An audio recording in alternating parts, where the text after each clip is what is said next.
ॐ सहना भवतु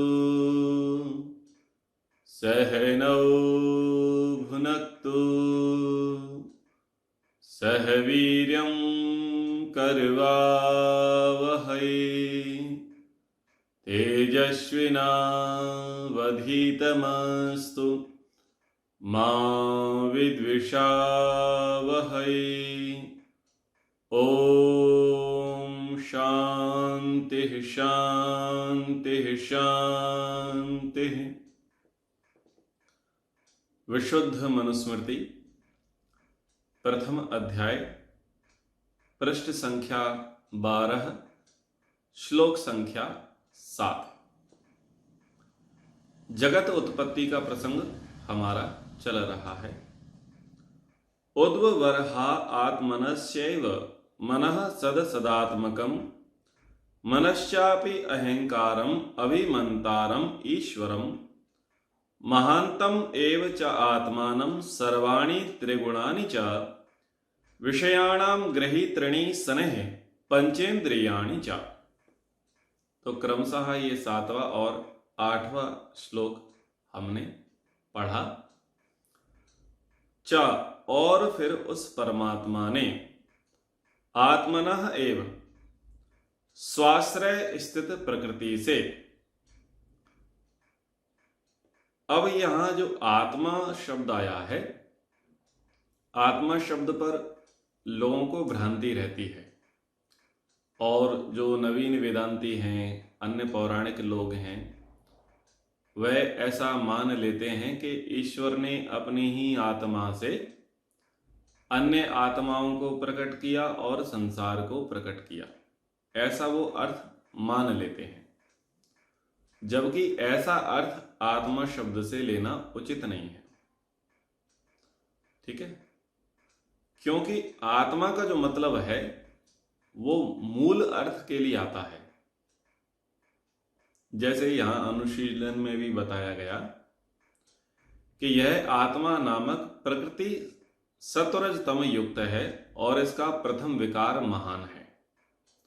यहां श्लोक का अभिप्राय है, इन तत्वों को अपने आश्रय या स्व आश्रय स्थित प्रकृति से उत्पन्न कर प्रकट किया। जो जिससे सूक्ष्म होता है वह उसकी आत्मा होता है, अर्थात स्थूल में सूक्ष्म व्यापक होता है। जैसे लोहे में अग्नि प्रविष्ट होके उसके सब अवयवों में व्याप्त होता है, इस प्रकार महत आदि की प्रकृति आत्मा है। अतः यहां आत्मनः शब्द से अभिप्राय प्रकृति है,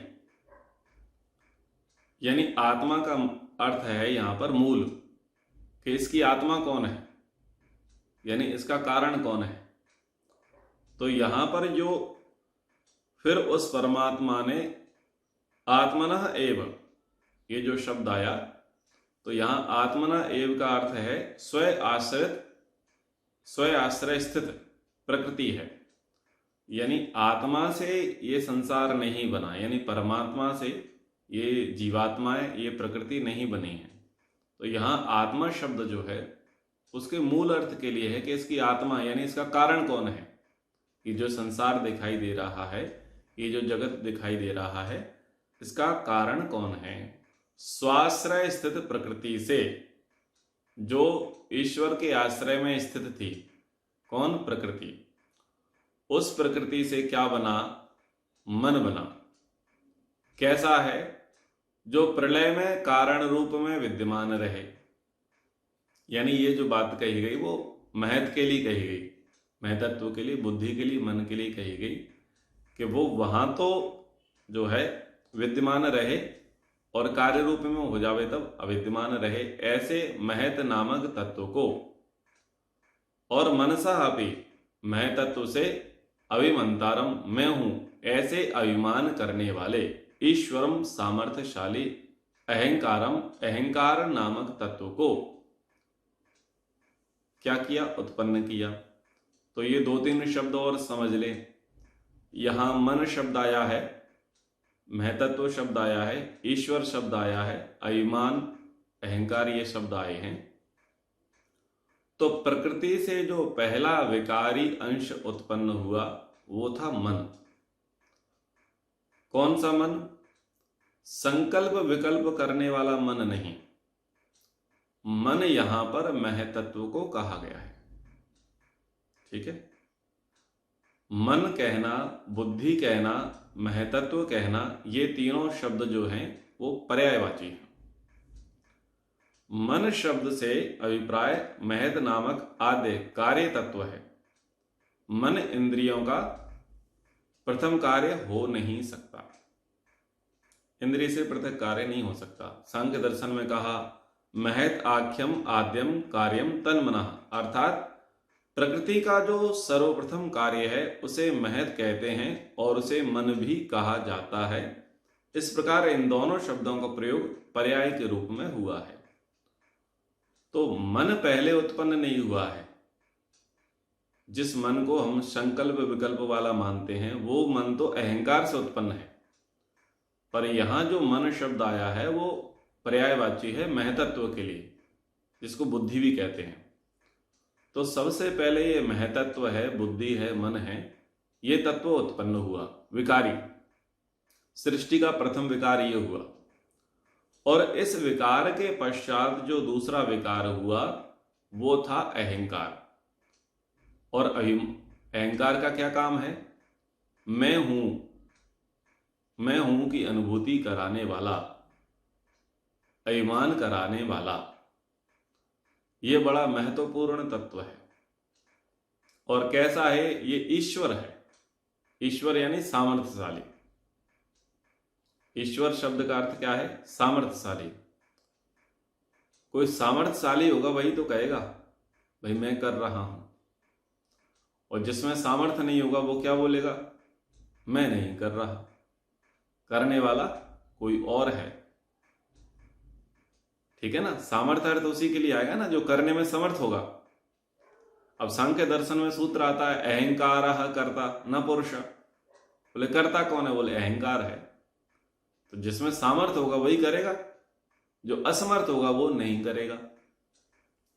तो इस अहंकार को उत्पन्न किया, या ये कहें कि अहंकार उत्पन्न हुआ, और फिर उससे सर्वाणि त्रिगुणानि, सब त्रिगुणात्मक पंच तन्मात्राओं यानी शब्द स्पर्श रूप रस गंध को, तथा आत्मनम एवं महंतम, आत्मोपकारक अर्थात निरंतर जो गमनशील है मन को, और विषयाणाम ग्रहीत्रिणी, विषयों को ग्रहण करने वाली, पंचेंद्रियाणी, दोनों वर्गों की इंद्रियों अर्थात 5 ज्ञानेंद्रियों, आंख, कान, नाक, जिह्वा, त्वचा एवं 5 कर्मेंद्रियों, हाथ, पैर, वाक, उपस्थ पाइयों को शनः यथाक्रम से उद्भवरः उत्पन्न कर प्रकट किया।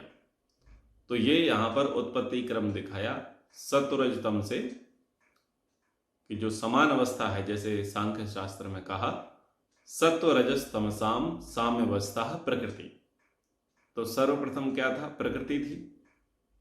और प्रकृति किसके आश्रित थी? ईश्वर के आश्रित थी। स्वयं आश्रय स्थित प्रकृति। उस प्रकृति से क्या बना? प्रकृतेर महान, प्रकृति से महान बना यानी महतत्व बना, जिसको महर्षि मनु जी ने मन संज्ञा दी। और मन से, उस महत से क्या बना? महतो अहंकारः। सांख्यकार ने कहा कि महतत्व से अहंकार बना। अहंकार से क्या बना? अहंकारात पंच तन्मात्राणि, 5 तन्मात्राएं बनी। शब्द स्पर्श रूप रस गंध, ये 5 तन्मात्राएं बनी। और फिर क्या बना? ओवयम इंद्रियम, दोनों प्रकार के इंद्रियां, 5 ज्ञानेंद्रियां, 5 कर्मेंद्रियां। पंच तन्मात्रेभ्य स्थूल भूतानि, 5 तन्मात्राओं से 5 स्थूल भूत बने। आकाश, वायु, अग्नि, जल, पृथ्वी। पुरुष इति पंचविंशतिर्गण, और फिर 25वां पदार्थ क्या है? पुरुष। तो ये जो सांख्यकार ने सृष्टि उत्पत्ति प्रक्रिया दर्शाई है और महर्षि मनु जी ने जो सृष्टि उत्पत्ति प्रक्रिया दर्शाई है वो सब समान है। ठीक है, इसमें कहा कि संसार को उत्पन्न करके परमात्मा प्रकट हो जाता है। महर्षि मनु जी ने कहा। ठीक उसी प्रकार से सांख्यकार ने कहा कि पुरुष इति पंचविंशतिर्गणा, यानी 25वां कौन है? 25वां पुरुष है। पुरुष जो है अस्तित्व में कब आया? जब संसार बन गया। वो प्रकट कब हुआ? जब संसार बन गया। संसार नहीं बनेगा तो पुरुष का कार्य तो है नहीं। जीवात्मा क्या चाहता है? राजा क्या चाहता है? भाई पहले सारी व्यवस्थाएं करो तब हम राजा बनेंगे। राज्य पहले होता है, उसका राजा होता है। राजा पहले नहीं होता। कोई व्यक्ति कहे कि मैं राजा हूं तो उसको बोलेंगे भाई तू किस बात का राजा है? अब तेरा नाम राजा होने से क्या होगा? अगर कोई ये कहे कि मैं राजा हूं, नामधारी राजा, तो नामधारी राजा तो बहुत बतेरे हैं, लेकिन किस राज्य का राजा है? बोले राज्य ही नहीं है। तो पहले क्या होगा? राज्य होगा। राज्य होगा, राष्ट्र होगा, प्रजा होगी, तब उसका एक राजा होगा। तो राजा कब होगा? आखिरी में। तो पुरुष कौन है? राजा। अब पुरुष कब होगा? जब पहले संसार बन जाएगा तभी तो पुरुष होगा। तो ऐसे 25वां ये प्रकट होगा। महर्षि दयानंद जी कहते हैं सत्यार्थ प्रकाश के अष्टम समोल्लास में, सत्व शुद्ध, रज मध्य, तम जाड्य अर्थात जड़ता, इन तीन वस्तु मिलकर जो एक संगात है उसका नाम है प्रकृति। यानी सत्व रजस तमसाम साम्यवस्था प्रकृति, जो संघात पदार्थ है वह प्रकृति, उससे महतत्व अर्थात बुद्धि, उससे अहंकार, उससे 5 तन्मात्राएं सूक्ष्म भूत और 10 इंद्रियां तथा 11वां मन। 5 तन्मात्राओं से पृथ्वी आदि 5 भूत, ये 24 और 25वां पुरुष अर्थात जीव और परमेश्वर है। इनमें से प्रकृति अविकारणी और महतत्व अहंकार तथा 5 सूक्ष्म भूत प्रकृति का कार्य और इंद्रियां मन तथा स्थूल भूतों का कारण है। पुरुष ना किसी का प्रकृति यानी उपादान कारण है और ना किसी का कार्य है। तो प्रकृति जो से ये सारे के सारे पदार्थ, स्थूल पदार्थ सब बने हैं, ये सब विकारी हैं और इन सब का कारण कार्य है। ये जितनी भी सृष्टि हुई है ये सब कार्य हैं और इन सब का कारण उनके पिछले वाला है। स्थूल का कारण सूक्ष्म, सूक्ष्म का कारण अहंकार, अहंकार का कारण महतत्व और महतत्व का कारण प्रकृति। लेकिन ये जो पुरुष है जिसको जीव और परमेश्वर कहा, इसका कोई कारण नहीं और ये किसी के कार्य नहीं। तो ये बात यहां पर महर्षि दयानंद जी ने कही। तो यहां पर ये कहा कि इस प्रकार से ये सृष्टि उत्पत्ति की प्रक्रिया है। अब बहुत सारे जो टीकाकार हैं, अन्य लोग हैं, उन्होंने सृष्टि प्रक्रिया को अलग अलग तरीके से बताया है। जो भागवतकार है उसकी सृष्टि उत्पत्ति प्रक्रिया अलग है, अन्य पुराणकार हैं उन सबकी सृष्टि उत्पत्ति प्रक्रिया अलग है, पर जो ऋषिकृत ग्रंथ हैं उनकी सृष्टि प्रक्रिया ठीक है। अब श्लोक संख्या 9, पंच महाभूतों की सृष्टि का वर्णन इस टाइटल के साथ कहा है। तेषां तु अवयवान सूक्ष्मान षण्णाम अपि अमितौजसाम सन्निवेश्या आत्ममात्रासु सर्वभूतानि निर्ममे।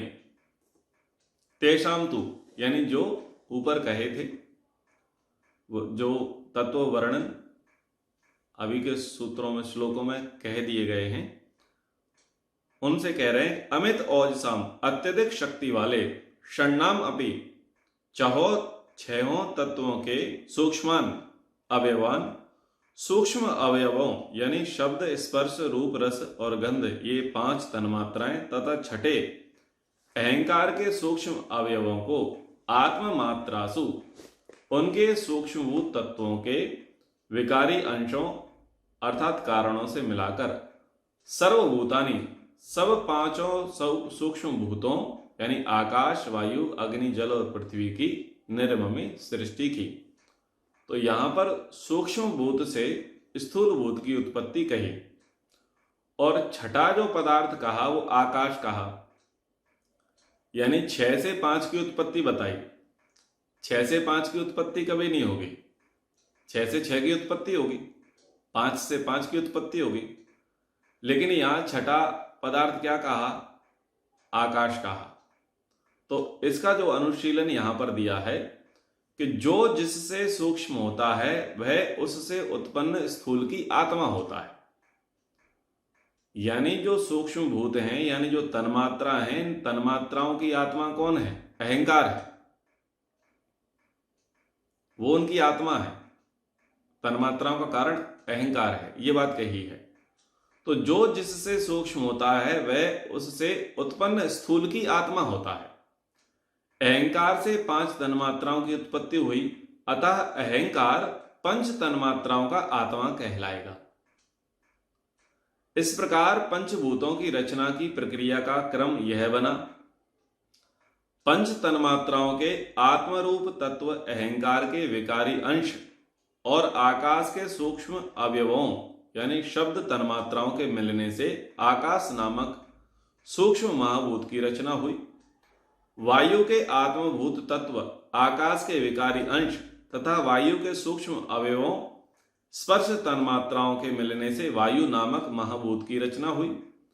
अग्नि के आत्मभूत तत्व वायु के विकारी अंश के साथ अग्नि के सूक्ष्म अवयव अर्थात रूप तन्मात्राओं के संयोग से अग्नि नामक महाभूत की रचना हुई।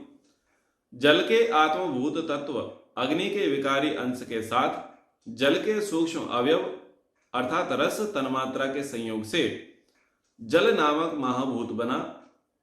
और पृथ्वी के आत्मभूत तत्व जल के विकारी अंश के साथ प्रकृति के सूक्ष्म अवयव अर्थात गंध तन्मात्रा के संयोग से पृथ्वी नामक सूक्ष्म महाभूत की रचना हुई।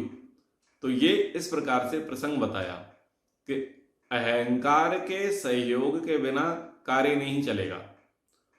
अहंकार है, सूक्ष्म भूत है, अहंकार से सारी तन्मात्राएं बनी और सब तन्मात्राएं जिनको सूक्ष्म भूत कहा जाता है उनसे स्थूल भूत बना।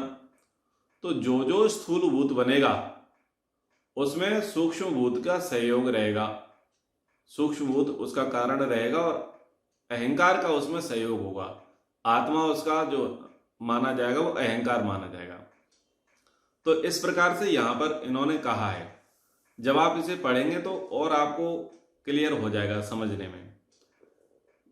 जो भी तत्वों का निर्माण होता है वो एक से एक नहीं बनता, एक से एक नहीं बनता, एक की प्रधानता रहती है, अन्य अप्रधान रहते हैं। एक गुण देख लिया जाता है प्राथमिकता से कि भाई इसमें ये एक गुण है, वो एक गुण उसमें प्रधान होता है, लेकिन अन्य गुण भी उसके अंदर होते हैं। जब वैशेषिक दर्शन पढ़ते हैं तो अनेक प्रकार के गुण बताए हैं, लगभग 24 गुण बताए हैं। संयोग एक गुण है, विभाग एक गुण है, पृथकत्व एक गुण है, ऐसे अलग अलग प्रकार के गुण बताए हैं ना। तो ऐसे ही जो पंच महाभूत हैं उन पंच महाभूतों के एक मुख्य मुख्य गुण बता दिए। भाई पृथ्वी कैसी है? गंधवती है। लेकिन क्या केवल गंधवती है? नहीं है, ठीक है ना। जल कैसा है? बोले जल रसवती है, जल में रस गुण है। तो क्या केवल रस है उसमें? पानी बहता है तो शोर करता है कि नहीं करता? और पानी दिखता भी है, यानी उसमें शब्द भी है, उसमें स्पर्श भी है और उसमें रूप भी है। जल छुएंगे तो छूना हो जाता है ना, स्पर्श हो जाता है जल का। और नदियां बहती हैं तो कल कल करके उनका शोर चलता है, झरने बहते हैं तो उनका शोर होता है, तो उनके अंदर शब्द भी है और वो दिखाई भी दे रहा है। तो ऐसे अन्य गुण भी उसके अंदर हैं। ऐसे ही अग्नि है, तो अग्नि में क्या मुख्य गुण क्या है? रूप गुण है। लेकिन क्या केवल रूप गुण है? केवल रूप गुण नहीं है, उसमें स्पर्श भी है। टच करो जल जाओगे, तो स्पर्श भी गुण है और उसके अंदर शब्द भी है। अग्नि जब जलती है तो शोर होता है कि नहीं होता है? जब हवन करते हैं और तीव्र अग्नि की ज्वालाएं उठती हैं तो वो फड़फड़ाती हैं, वायु चलने से फड़फड़ाती हैं, तो शब्द होता है। तो ये कहने का तरीका होता है कि ये मुख्य मुख्य प्रधान गुण ये है, लेकिन केवल मात्र वही होता है ऐसा नहीं है, अन्य गुण भी होते हैं, अन्य गुण भी होते हैं।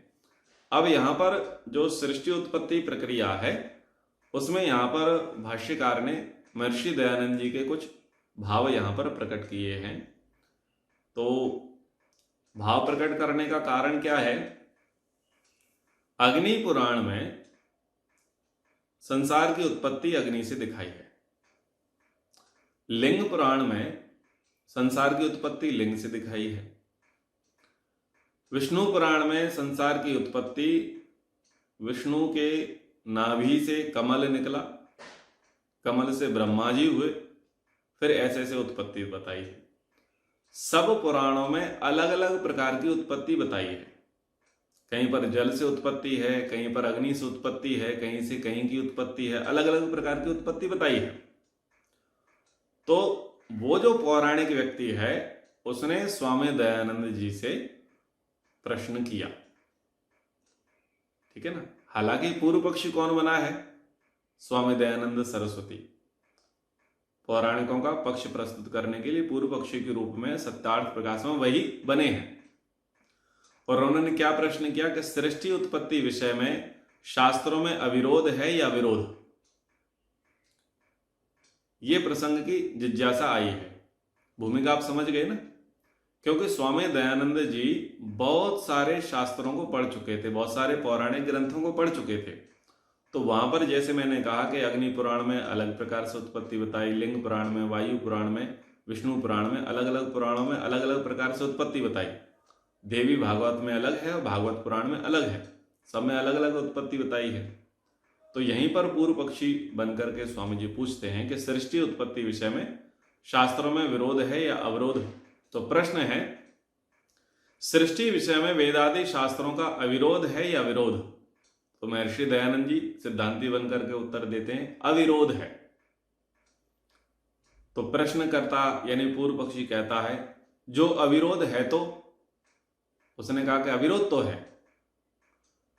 तो वहां पर उन्होंने वचन दिया, तस्माद् वा एतस्माद् आत्मन आकाशः संभूतः, आकाशाद् वायुः, वायुः अग्नि, अग्निः आपः, अदभ्यः पृथिव्यः, पृथिव्या औषधिभ्यो अन्नम, अन्नाद रेतः, रेतसः पुरुषः, सा वा एष पुरुषो अन्न रसमयः। यह तैत्तिरीय उपनिषद का वचन है ब्रह्मानंद वल्ली का। तो यहां पर वो अविरोध के प्रसंग को बता रहे हैं। उस परमेश्वर और प्रकृति से आकाश अर्थात अवकाश, जो कारण रूप द्रव्य सर्वत्र फैल रहा था, उसको इकट्ठा करने से आकाश उत्पन्न सा होता है, उत्पन्न सा होता है। वास्तव में आकाश की उत्पत्ति नहीं होती, क्योंकि बिना आकाश के प्रकृति और परमाणु कहां ठहर सकें। ठीक है, आकाश को समझते जाइए। आकाश के पश्चात वायु, वायु के पश्चात अग्नि, अग्नि के पश्चात जल, जल के पश्चात पृथ्वी और पृथ्वी से औषधि, औषधियों से अन्न, अन्न से वीर्य, वीर्य से पुरुष और अर्थात शरीर उत्पन्न होता है। तो ये प्रसंग यहां पर तैत्तिरीय उपनिषद से बताया। अब जो पुराणों की बात कही, अब इसके इतरत शास्त्रों की बात महर्षि दयानंद जी बताते हैं। पुराणों की बात इसलिए कही कि इस प्रसंग को बहुत सारे पौराणिक लोग भी सुनते हैं और उन्होंने दर्शन तो पढ़े नहीं होते हैं, ज्यादातर वो पुराणों पर ही फोकस करते हैं। तो इसलिए वो पुराणों की बातें कहेंगे, इसलिए मैंने पुराण शब्द का प्रयोग किया।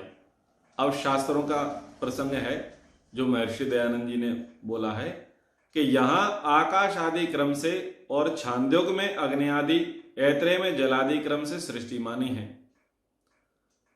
यानी जो तैत्तिरीय उपनिषद है इसमें संसार की उत्पत्ति, सृष्टि उत्पत्ति आकाश के क्रम से है। तस्माद् वा एतस्माद् आत्मना आकाशः संभूतः।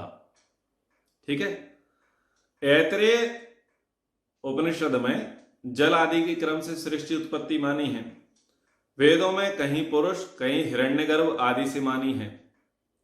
जो हिरण्यगर्भ सूक्त है, पुरुष सूक्त है, तो पुरुष सूक्त में जो प्रथम मंत्र है, सहस्त्र शीर्षाः पुरुषाः सहस्त्राक्षाः सहस्त्रपाद, ठीक है, तो वहां पर पुरुष से उत्पत्ति मानी है। हिरण्यगर्भ सूक्त में हिरण्यगर्भ से उत्पत्ति मानी है। मीमांसा दर्शन जब पढ़ते हैं तो कर्म से उत्पत्ति मानी है। वैशेषिक दर्शन में काल से उत्पत्ति मानी है, न्याय में परमाणु से, योग में पुरुषार्थ से, सांख्य में प्रकृति से, यानी जो प्रकृति प्रक्रिया हम पढ़ रहे हैं, वेदांत में ब्रह्म से सृष्टि की उत्पत्ति मानी है। अब किसको सच्चा माने और किसको झूठा माने, आ गए समझ में? विरोध और अविरोध। तो पुराणों का इसलिए कहा कि ताकि आपको पुराणों के विषय में पता चले, और ये यहां पर सत्य शास्त्रों के विषय में भी कह दिया। तो अब महर्षि जी उत्तर देते हैं, इसमें सब सच्चे हैं, कोई झूठा नहीं।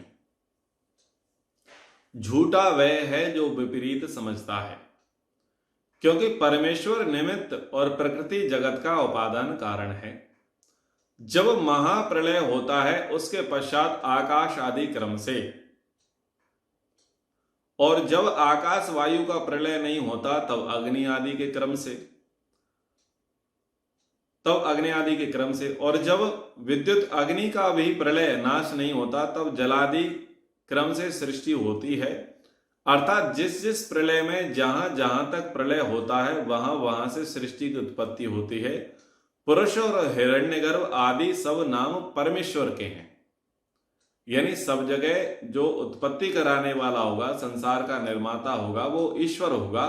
उसका पुरुष भी नाम है और उसका हिरण्यगर्भ भी नाम है। विरोध उसको कहते हैं कि एक कार्य में एक ही विषय पर विरुद्ध वाद होवे। 6 शास्त्रों में अविरोध देखो इस प्रकार है।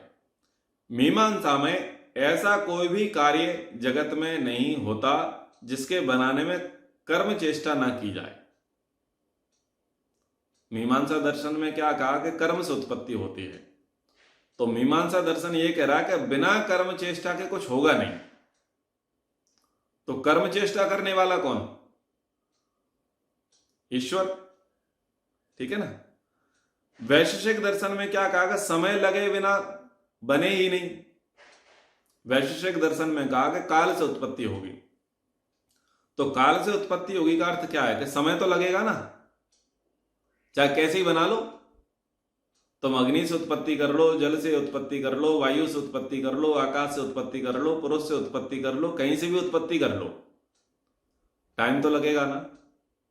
इसलिए वैशेषिक दर्शनकार ने कहा कि काल से उत्पत्ति होगी। न्याय में कहा कि उपादान कारण ना होने से कुछ भी नहीं बन सकता। न्याय दर्शनकार ने क्या कहा? न्याय दर्शन ने कहा कि परमाणु चाहिए, परमाणु यानी रॉ मटेरियल, उपादान कारण चाहिए, बिना उपादान कारण के उत्पन्न नहीं होगा। इसलिए न्यायकार ने इस बात को कहा। योग में कहा कि विद्या ज्ञान विचार ना किया जाए तो नहीं बन सकता। योग में कहा ना पुरुषार्थ से होगा, तो पुरुषार्थ का मतलब क्या है? पुरुषार्थ कैसे करोगे? विद्या होनी चाहिए, ज्ञान होना चाहिए और विचार करना चाहिए, तभी तो आप कुछ बना पाओगे, अन्यथा नहीं बना पाओगे। ईश्वर ज्ञानवान है, सब विद्याओं का भंडार है, और वो जो भी कार्य करता है बुद्धिपूर्वक करता है। तो योग शास्त्रकार ने क्या गलत कहा? कोई भी निर्माण कार्य करना है तो बुद्धि से ही तो होगा, विचार करके ही तो होगा, विद्यापूर्वक होगा। सांख्य में कहा कि तत्वों का मेल ना होने से नहीं बन सकता। सांख्य ने भी कह दिया, सांख्य ने कहा कि प्रकृति से होगा। तो तत्वों का मेल नहीं होगा तो कैसे बनेगा? तो तत्वों का मेल तो करना पड़ेगा। और वेदांत में कहा कि ब्रह्म से, यानी बनाने वाला ना बनावे तो कोई भी पदार्थ उत्पन्न ना हो सके। बनाने वाला तो चाहिए, वो सब कुछ बनाने वाला कौन है? बोले ब्रह्म है। इसलिए सृष्टि 6 कारणों से बनती है। उन 6 कारणों की व्याख्या एक एक शास्त्र में है, इसलिए उनमें विरोध कुछ भी नहीं। जैसे 6 पुरुष मिलके एक छप्पर उठाकर भित्तियों पर धरे, वैसे ही सृष्टि रूप एक कार्य की व्याख्या 6 शास्त्रों ने मिलकर पूरी की है। ठीक है ना। तो अलग अलग शास्त्रों में अलग अलग प्रकार से सृष्टि उत्पत्ति प्रसंग बताया जाता है, लेकिन एक शास्त्र को पढ़ने से व्यक्ति भ्रम में पड़ जाता है। वो एक शास्त्र वाला एक ही मान्यता को लेकर के चलता है।